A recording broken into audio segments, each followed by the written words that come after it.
Minutes for final questions. Thank you, Mr. Chairman. I'd be interested in hearing from any of you in regard to, and I think it was the hotel folks that said, you know, they were being sued for using Wi-Fi, and they bought it from a, you know, Best Buy or other provider from a manufacturer, but they, you know, that they purchased it. The hotel purchases the Wi-Fi unit, installs it, and then they're the ones getting sued.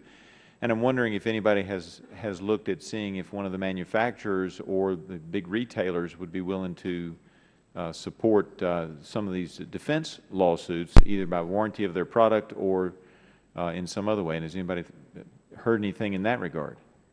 So some of the larger manufacturers have tried to step into court and defend these lawsuits, and they've been rebuffed. They're not allowed to because those who are bringing the demands are smart enough not to sue the big guys. They just sue the little guys.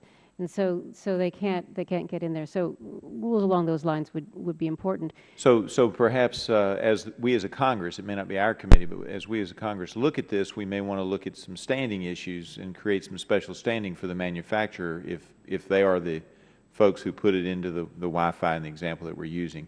I think the other issue they would have the right to come in and defend themselves or defend their product in such a suit. I think that's right, sir. And the key issue is to get all the interested parties in the courtroom or in whatever the bargaining room is. So one of the problems is you can't figure out who's behind these letters. So some type of disclosure of who has a beneficial interest in these companies, then you could figure out that perhaps you actually did buy something that comes with a license, or regulators could see what's happening behind the scenes. There's just no way to penetrate through all these shells and figure out where it's coming from. And also, correct me if I'm wrong, and I know we've got a couple of attorneys but on the panel, but if we bring all the parties to the table, wouldn't we be able to use collateral estoppel or res judicata and then future litigations and shut it down nationwide if we got one good lawsuit on the Wi-Fi situation? What do our lawyers have to say about that? I think that's correct, and that's the reason that you don't see them going after the big manufacturers. They could just go after the company who makes the Wi-Fi routers, right? If they did that, they would get one settlement, that would be the end, and there would be no further lawsuits. Instead, they can go after as many people as they want by never touching the manufacturers. And this is really what creates the incentive for a lot of these abusive companies to go after end users rather than to go after the manufacturers. The fact that instead of having just one lawsuit that you fight and, you know, maybe you win, maybe you lose, you have an endless stream of revenue. Right. If it's not Wi-Fi today, it's our lock system tomorrow, we're afraid, or that treadmill in our fitness center.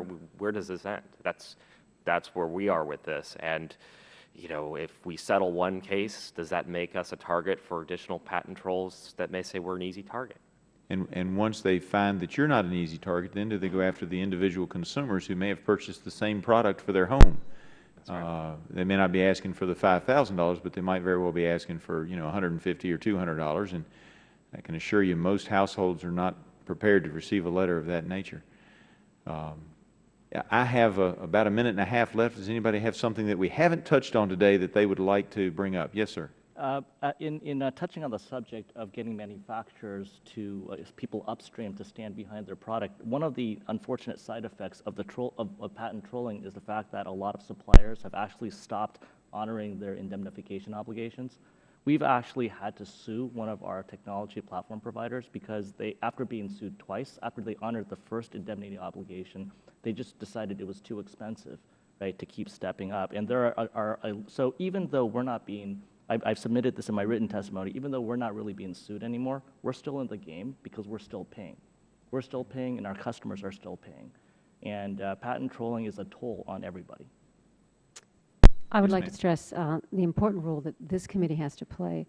According to the figures in the White House report this summer, conservative estimates show that 90% of this activity never proceeds to the courthouse.